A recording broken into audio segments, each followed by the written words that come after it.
शुरुआत करेंगे अच्छी और सच्ची खबरों की। सबसे पहले फिल्मी फ्राइडे की चर्चा, क्योंकि आज सिनेमाघरों में 2 फिल्में रिलीज हुई हैं। एक है जॉली LLB 3 और दूसरी है निशांची। वैसे ज्यादातर फिल्म समीक्षकों ने दोनों ही फिल्मों को 3 से 4 स्टार्स दिए हैं, लेकिन दर्शकों की कसौटी पर जॉली LLB 3 निशांची पर भारी पड़ती नजर आ रही है। बॉक्स ऑफिस कलेक्शन के मामले में भी अभी तक जॉली LLB 3 निशांची से काफी आगे नजर आ रही है।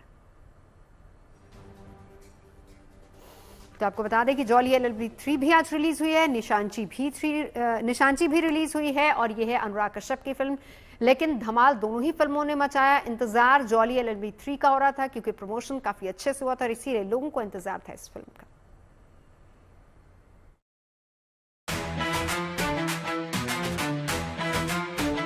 डायरेक्शन बहुत अच्छा है इसमें। मुझे तो ऊपर से लेकर नीचे तक पूरी पिक्चर अच्छी लगी। ये फिल्म प्रॉमिस करा रही थी और उसमें कामयाब होती हुई नजर आई है। एक वर्ड में अगर मुझे जॉली LLB को 3 को रिव्यू करना हो तो वो है बेहतरीन। 3 घंटे कैसे गए वो पता नहीं चला। बहुत अच्छी पिक्चर लगी। अक्षय कुमार सर की तो मैं पूजा करना चाहता हूँ।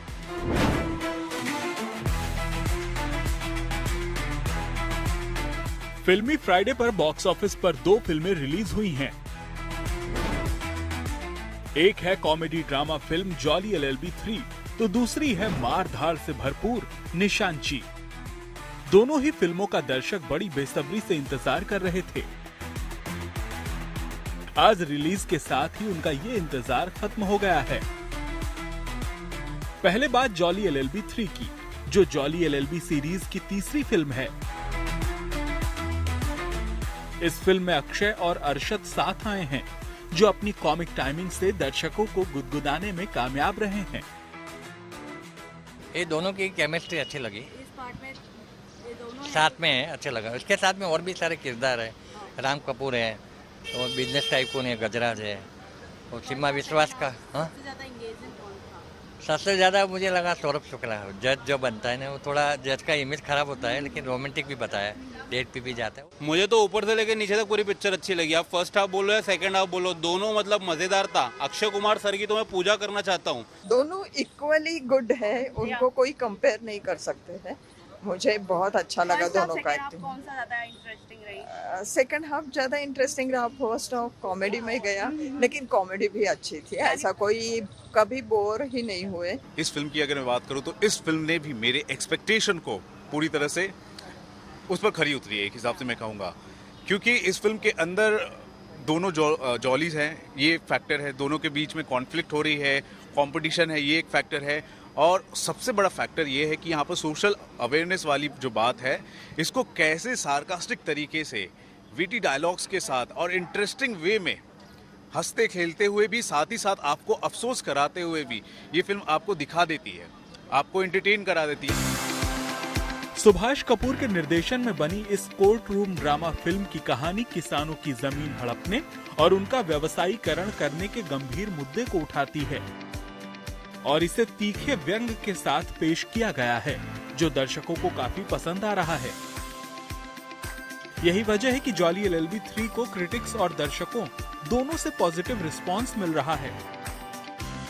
साथ ही सोशल मीडिया पर भी लोग इस फिल्म की जमकर तारीफ कर रहे हैं।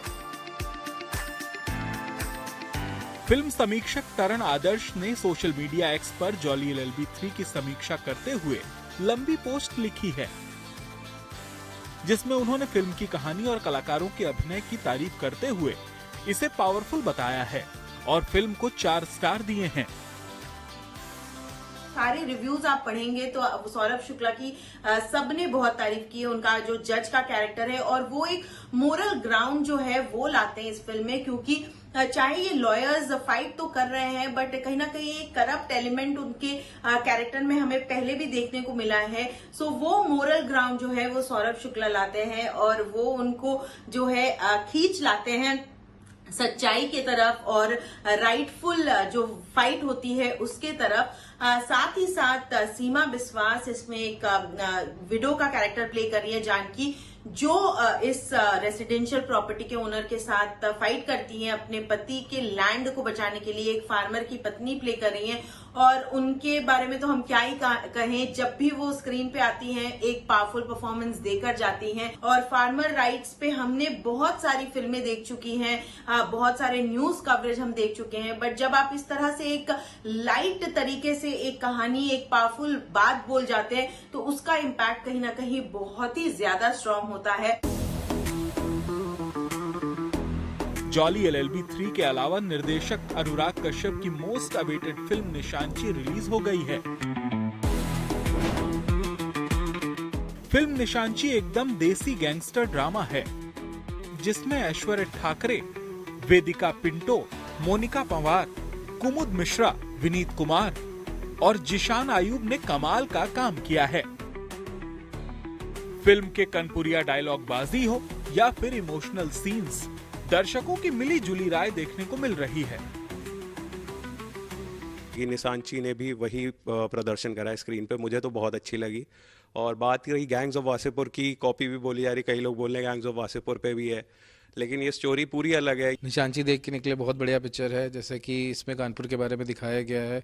आजकल मैं देख रहा हूँ ज़्यादातर पिक्चरें कानपुर पे बन रही, जैसे अभी राजकुमार राव की मालिक भी आई थी, इसमें कानपुर का जेड स्क्वायर, ग्वालटोली सब दिखाया गया है। तो पिक्चर तो अनुराग कश्यप जी की अच्छी होती है, उस मुकाबले पिक्चर अच्छी है। पिक्चर बहुत बढ़िया थी निशांची, देख के मज़ा आ गया, जबकि हमारा कानपुर इसमें दिखाया गया है, हम हैं कानपुरिया। पिक्चर बहुत ही अच्छी थी, इसमें पूरा एंटरटेनमेंट का पैकेज था, हंसी भी थी, मजाक भी था, लड़ाई झगड़ा, लव और सॉन्ग भी अच्छे थे। पूरी तरह से जो पिक्चर में होना चाहिए वो था। फिल्म समीक्षकों के मुताबिक निर्देशक अनुराग कश्यप ने छोटे शहर का लोकल फ्लेवर और माहौल पर्दे पर बखूबी पेश किया है। कैमरा और लोकेशंस कहानी को असलीपन देते हैं। गानों पर मेहनत दिखाई देती है, लेकिन ये गैंग्स ऑफ वासेपुर जैसा असर नहीं छोड़ती है।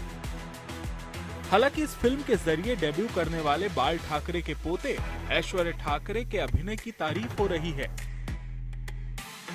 स्टार डेब्यू कहा जा सकता है तो वो डेफिनेटली उनकी होगी। डुअल रोल्स वो प्ले कर रहे हैं, जुड़वा भाई बबलू और डब्लू का किरदार वो निभाते हुए दिखेंगे इस फिल्म में। और दोनों कैरेक्टर इतना डिफरेंट दिखाया है कि आपको कहीं ना कहीं, शायद आपको अगर पता ना हो कि ये दोनों सेम एक्टर प्ले कर रहे हैं, तो वो इतने डिफरेंट दिख रहे हैं, उनकी पर्सनालिटी, लुक बिल्कुल डिफरेंट तरीके से बनाई गई है।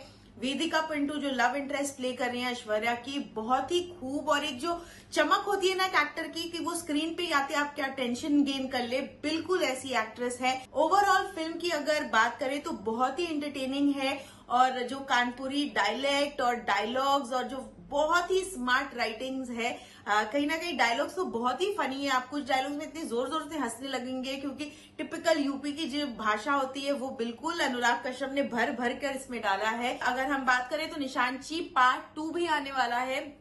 जी हाँ, पोस्ट क्रेडिट्स में अनुराग कश्यप ने अनाउंस कर दिया है, और अभी फिलहाल हमें लव स्टोरी जो वेदिका और ऐश्वर्या की देखने को मिली है उसे ही कंटिन्यू करेंगे कि वो जो लड़की है वेदिका का कैरेक्टर जो रिंकू प्ले कर रही है, वो उन दोनों भाइयों के बीच किस तरह एक टर्मोइल आता है, किस तरह एक वॉर छिड़ती है एक लड़की को लेकर, वो देखने को मिलेगा।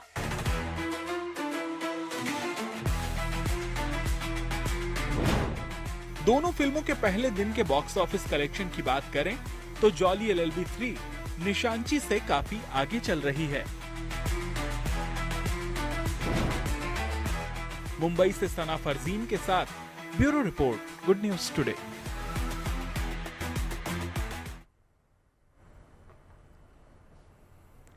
आगे बढ़ते अगली अच्छी खबर है दुर्गा पूजा से जुड़ी हुई। 3 दिन बाद देवी दुर्गा की उपासना का पर्व यानी कि शारदीय नवरात्र की शुरुआत होने वाली है, और इसे लेकर पूरे देश में तैयारियां जोर शोर से चल रही हैं। मूर्तिकार देवी मां की मूर्तियों को फाइनल टच देने में जुटे हैं, और पूजा पंडालों में भी अंतिम दौर का काम चल रहा है। दुर्गा पूजा की इन्हीं तैयारियों के साथ ही गरबा और डांडिया नाइट्स को लेकर भी तैयारियां जोर शोर से हो रही हैं। लोग इन दिनों गरबा और डांडिया नाइट्स के लिए खरीदारी में भी जुटे हुए हैं।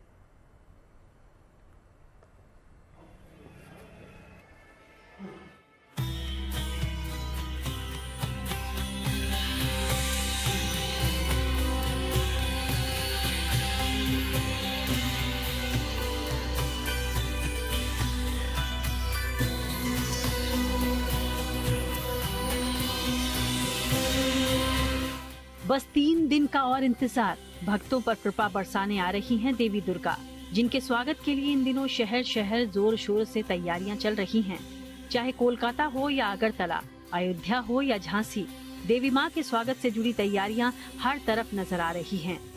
ये तस्वीरें दुर्गा पूजा के लिए दुनिया भर में मशहूर कोलकाता से आई हैं, जहां कुम्हार टोली में इन दिनों मूर्तिकार देवी माँ की एक से बढ़कर एक प्रतिमाएं बनाने में जुटे हैं। कोई इन मूर्तियों में रंग भर रहा है और कोई मूर्तियों के श्रृंगार में जुटा है। इस कुम्हार टोली की खासियत ये है कि यहाँ बनी प्रतिमाओं की न सिर्फ देश के अलग अलग हिस्सों में काफी डिमांड है, बल्कि विदेशों में भी यहाँ से प्रतिमाएं हर साल भेजी जाती हैं। অশ্বিনের শারদ প্রাতে জেগে উঠেছে আলোকমঞ্জি, ধরণীর বহিরাকাশে अंतरित मेघमाला महालया। इसी धुन के साथ शुरुआत होती है दुर्गा पूजा की। बंगाली तथा भारतवर्ष की दूसरी सबसे बड़ी फेस्टिवल दुर्गा उत्सव, और उस दुर्गा उत्सव की जितने भी पश्चिम बंगाल हो, पश्चिम बंगाल के बाहर हो, सारे जगह मूर्तियाँ जाता है इस कुमार टोली से। यही इस कुमार टोली की खास बात है। शारदीय नवरात्र के दौरान कोलकाता में सजने वाले पूजा पंडालों की रौनक भी देखते ही बनती है। हर साल की तरह इस साल भी कोलकाता के अलग अलग हिस्सों में थीम बेस्ड पंडाल बनाए जा रहे हैं। जैसा कि मुदियाली क्लब का ये पूजा पंडाल, जिसे इस साल आत्मशुद्धि की थीम पर इतनी खूबसूरती से बनाया गया है, जो देखने वालों की एक नजर में मन मोह ले।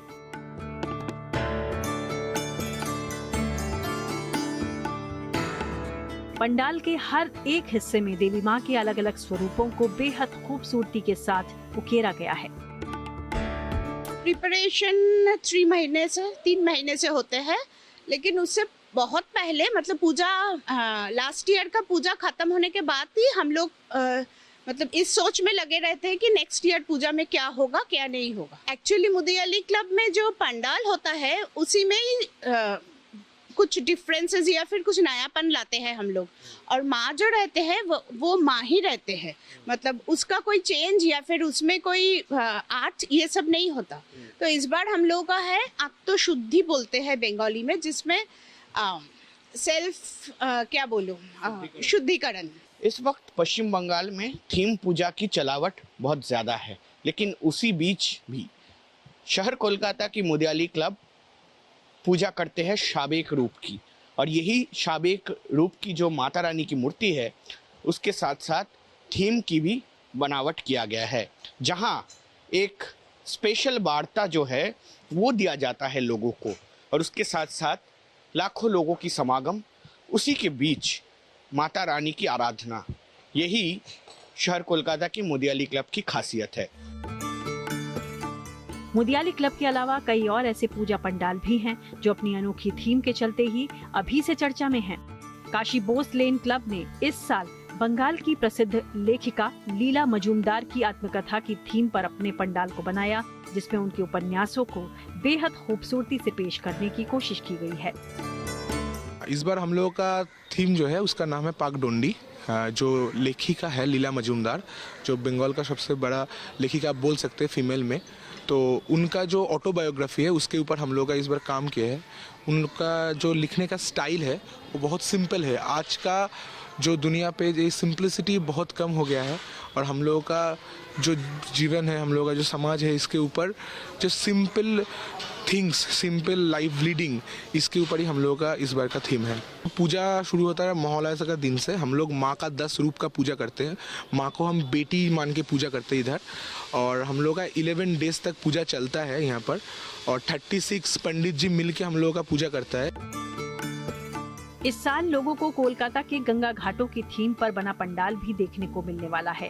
हाथी बागान क्लब ने इस पंडाल के जरिए इन गंगा घाटों के ऐतिहासिक महत्व को दर्शाने की कोशिश की है। हमने बनारस में घाट देखे हैं, और उसी के साथ साथ हम कोलकाता में भी बहुत सारे घाटों को देखे हैं। यानी गंगा किनारे घाटों की बहुत सारी इतिहास है, और इस इतिहास को लेके इस बार पूजा पंडाल दिख रहा है शहर कोलकाता के हाथी बागान सार्वजनिक क्लब में, जहाँ पे घाटों को लेके वार्ता दिया गया है। यानी जो घाट कितने साले पुराने हैं, उसके साथ साथ क्या इतिहास जुड़ा है, वही इस पंडाल में वार्ता दिया गया है लोगों के लिए। बंगाल की तरह ही देश के दूसरे राज्यों में भी दुर्गा पूजा की रौनक नजर आने लगी है। छोटे बड़े पूजा पंडाल जगह जगह सज रहे हैं, जिनमें देवी मां की प्रतिमा की स्थापना को लेकर आयोजक इन दिनों तैयारी कर रहे हैं। शक्ति उपासना के इस पर्व में आस्था और भक्ति के कई रंग 9 दिनों के दौरान देखने को मिलते हैं। इन्हीं में से एक रंग गरबा का भी है, जिसे लेकर लोगों में गजब का उत्साह दिखाई दे रहा है। लोग गरबा से जुड़ी खरीदारी में जुटे हैं। लोगों की डिमांड और मौजूदा फैशन को देखते हुए मार्केट में एक से बढ़कर एक गरबा और डांडिया नाइट से जुड़ी पोशाकें और ज्वेलरी बिक रही हैं। 2 महीना तो हो ही गया है, जैसे कि जहाँ भी हम लोग जाते हैं वहाँ कुछ भी अच्छा दिख जाए तो फिर ले लेते हैं, शॉप कर लेते हैं, और ज्वेलरी वगैरह सब कुछ ले लिया है ऐसा। इस बार किस तरह की वेराइटीज देखी जा रही है? इस बार हम लोग देख रहे, मतलब हर बार की तरह नहीं, इस बार विंटेज, फिर वो कच्ची वर्क, जो वो पुराने वाले जो थे वो सब वापस देखने के लिए मिल रहा है डिजाइन। बढ़िया तैयारी चल रही है और आज हम वडोदरा में हैं और यहाँ नई शॉपिंग करने के लिए आए हैं, जहाँ ऑर्नामेंट्स और गॉगल्स। देवी दुर्गा की उपासना का ये एक ऐसा पर्व है जिसके लिए महीनों पहले तैयारियां शुरू हो जाती हैं। ये तैयारी अब अपने अंतिम दौर में है। सोमवार से नवरात्र की शुरुआत हो जाएगी और हर जगह मां के जयकारों की गूंज होगी।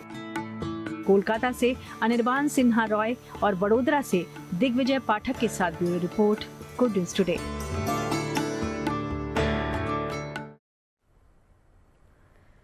और अब बात आईफोन की क्रेज की कर लेते हैं। आईफोन 17 सीरीज का फोन लॉन्च हो चुका है, जिसकी बिक्री आज से भारत में शुरू हो गई है और इस मौके पर आईफोन 17 के लिए गजब की दीवानगी देखने को मिली है। फर्स्ट फोन पाने के लिए दिल्ली, मुंबई, पुणे और बेंगलुरु में मौजूद एप्पल के आधिकारिक स्टोर्स के बाहर लोग रात भर से लाइन में लगे रहे, जब तक उनके हाथ में चमचमाता आईफोन नहीं आ गया।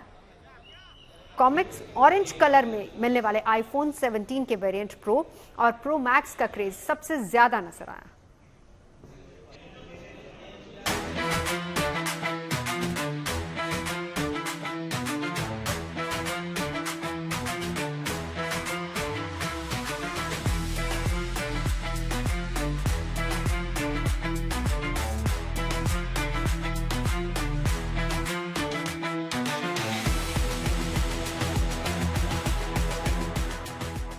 मुंबई के बीकेसी में और दिल्ली के सिलेक्ट सिटी वॉक मॉल के बाहर लगी इस भीड़ को बेरोजगारों का जमघट समझने की भूल कतई मत कीजिएगा। ये जमावड़ा आईफोन 17 सीरीज खरीदने के लिए बेसब्री से इंतजार कर रहे लोगों का है, जिन्हें अरसे से आईफोन की नई सीरीज की लॉन्च का इंतजार था। जल्द से जल्द अपने हाथ में नया आईफोन पकड़ने की चाहत ऐसी थी कि एप्पल के स्टोर के बाहर भी खड़ा होने से इन्होंने गुरेज नहीं किया। मुंबई के बीकेसी के जियो वर्ल्ड ड्राइव मॉल और दिल्ली के सिलेक्ट सिटी वॉक मॉल के बाहर दिखने वाली इन तस्वीरों में बड़ी समानता नजर आई। दोनों ही जगहों पर हर उम्र के लोग तकलीफ झेल कर भी कतार में खड़े दिखे। मुंबई और दिल्ली में आधी रात से एप्पल स्टोर के बाहर खड़े आईफोन के दीवाने मुंह दिखाई के बाद जल्द से जल्द आईफोन 17 सीरीज को हाथों में भी थाम लेना चाहते थे। आईफोन की इस नई सीरीज की दीवानगी इस कदर से चढ़कर बोल रही है कि मुंबई के साकीनाका के रहने वाले एक शख्स ने तो प्री बुकिंग के बाद एक साथ 2 आईफोन 17 प्रो और 2 आईफोन 17 प्रो मैक्स खरीद लिए। फिर अपने हाथों में इस अंदाज में नए फोन लहराए जैसे कोई बेहद मुश्किल जंग जीत ली हो। मेरे हिसाब से 2-3 हज़ार लोग होंगे। हमने प्री बुकिंग किया था एक हफ्ते पहले, इसकी वजह से हमको स्मूथली सुबह 8 बजे ही मिल गया। एप्पल का आपको पता है कि एकदम स्मूथ प्रोसेस रहता है, तो हो गया था। एयर मुझे पैसे के हिसाब से काफ़ी महंगा लगा, तो उतना वर्थ इट नहीं है, तो इसके लिए प्रो मैक्स और प्रो के लिए गए।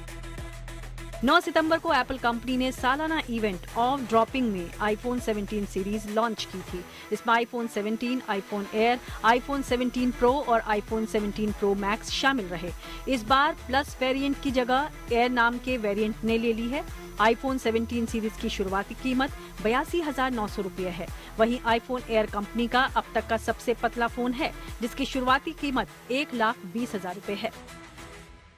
जो आईफोन प्लस का रिप्लेसमेंट आईफोन एयर आया है, बहुत ही स्लीक और पतला फोन, उसके बारे में आपका क्या ख्याल है? वो आईफोन एयर बहुत ज़्यादा अच्छा है, ये सबसे भी ज़्यादा अच्छा है, लेकिन उसका बजट है ना थोड़ा हाई है, तो उसमें क्या अफोर्ड नहीं कर सकते कितने जन। तो उसके बारे में थोड़ा अच्छा नहीं लगा। आईफोन 17 प्रो और प्रो मैक्स के फीचर्स में भी काफी बदलाव देखने को मिल रहे हैं। दोनों हैंडसेट में 48 MP का रेयर कैमरा दिया गया है। इसके अलावा आईफोन सीरीज के इन 2 वेरिएंट्स के डिजाइन भी बदले हुए हैं। कॉस्मिक ऑरेंज का कलर इन्हें यूनिक और प्रीमियम लुक दे रहा है। सबसे पहले तो उनका जो प्रोसेसर है, जो बहुत मेन इंपॉर्टेंट रहता है लोगों के लिए, वो आईफोन 19 चिप में उसको ट्रांसफर कर दिया गया है। पहले 18 था, अब 19 कर दिया गया है। उससे फास्ट बहुत ज्यादा हो गया है। बैटरी लाइफ बहुत एक्सटेंड कर दी गई है। सबसे खास बात ये है कि जो कैमरा है उसका बहुत एनहांस कर दिया गया है। या तो फ्रंट कैमरा हो या बैक कैमरा हो, वॉइस कॉल, वीडियो कॉल, सबकी क्वालिटी बेहतर हो चुकी है आईफोन 16 से। तो ये जो बहुत सारे फीचर्स हैं, और सबसे अट्रैक्टिंग फीचर्स जो इंडियन कस्टमर को सबसे ज्यादा भा रहा है वो है इसके कलर्स। एक ऑरेंज कलर में आईफोन पहली बार मार्केट में उतरा है और बहुत ज्यादा ट्रैक्शन पा रहा है। बाकी व्हाइट कलर और ब्लैक कलर हमेशा उनके कॉलम में रहते हैं, बट इस बार एक बहुत ही यूनिक ऑरेंज कलर देखने को मिला है। मुंबई की तरह दिल्ली के साकेत में मौजूद एप्पल स्टोर के बाहर और अंदर यही हाल नजर आया। वहां भी आधी रात से मौजूद एप्पल फैंस की कोशिश जल्द से जल्द अपने हाथों में नया और चमचमाता आईफोन 17 पकड़ने की थी। आईफोन ऑलरेडी जाना जाता है अपने परफॉर्मेंस, कैमरा और खास करके जो इन्फ्लुएंसर्स है जैसे कि आप लोग हैं, अभी ऑलमोस्ट सभी के पास यहाँ पे देखेंगे तो आईफोन ऑलमोस्ट मिल ही जाएगा। तो बस परफॉर्मेंस और कैमरा के लिए मैंने यहाँ पे लिया है। ऑलरेडी वी हैव आईफोन, तो मेरे पास ऑलरेडी आईफोन है, तो अभी चैनल वैनल है तो उसके लिए पूरा बढ़िया वीडियो शूट करने के लिए। और अभी तो उसका बैटरी लाइफ भी बहुत ज़्यादा अपग्रेड हो गया। फिर एल्यूमिनियम चेसी है इसमें, तो पूरा एल्यूमिनियम चेसी की वजह से जो हीट इसके अंदर प्रॉब्लम्स आते थे पहले वाले मॉडल में, वो भी यहाँ पे खत्म हो चुके हैं। आईफोन के दीवानों को इस बात से कोई फर्क नहीं पड़ा कि उन्हें कई घंटे लाइन में खड़ा रहना पड़ा। आज हम लोग यहाँ पे तड़के सुबह आए थे 4-5 बजे, लेकिन जो यहाँ की जो क्राउड है, जो इस फोन को लेकर जो क्रेज है, आप देख सकते हैं। ये लोग आधी रात से 11 बजे 12 बजे के लोग 10 बजे से भी लाइन में लगे हैं, जिनको पहले स्लॉट में बुकिंग नहीं मिल पाई थी। और आखिर में सुबह 8 बजे आईफोन का जो ये स्टोर है, ऑथराइज स्टोर है, जो सेलेक्ट सिटी वॉक मॉल जो है साकेत, वहां पे है, ये खुला है। और देखिए ये कई घंटों से यहाँ पे लाइन में लगे हैं और इनकी यही थी कि आज पहले दिन पहले आवर में और इस फोन को लिया जाए, और इसके लिए जो है यहाँ पे लोग लगे हैं। आईफोन का ये स्टोर है, ऑथराइज स्टोर बहुत कम है भारत में, उनमें से एक है ये। और जो एक्साइटमेंट है आईफोन 17 को लेकर वो साफ दिखता है। लेटेस्ट आईफोन 17 सीरीज और आईफोन एयर को ऑनलाइन कंपनी की ऑफिशियल वेबसाइट के साथ साथ उसके रिटेल स्टोर की वेबसाइट और ऐप से खरीदा जा सकता है। मुंबई से आस्था और दिल्ली से अमरदीप के साथ bureau report, good news today. और चलिए अब आपको दिखाते हैं खबर भारत और भारतीय संस्कृति से विदेशी लोगों के लगाव की।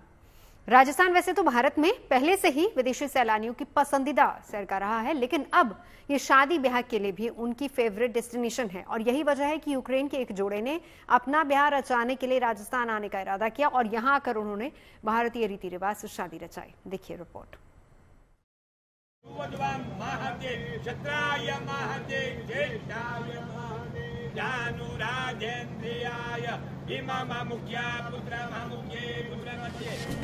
राजस्थान के जोधपुर में ब्याह की ये तस्वीरें बेहद खास है, क्योंकि यूक्रेन से आए इस जोड़े ने यहाँ आकर धूमधाम से ब्याह रचाया है। दरअसल यूक्रेन के रहने वाले स्तानिस्लाव और एनहेला की ख्वाहिश थी कि इनकी शादी भारतीय परंपरा के मुताबिक हो, और आखिरकार इनकी ये तमन्ना पूरी भी हो गई। दिलचस्प बात ये है कि दूल्हा स्तानिस्लाव की उम्र और दुल्हन एनहेलिना की 27 साल की है।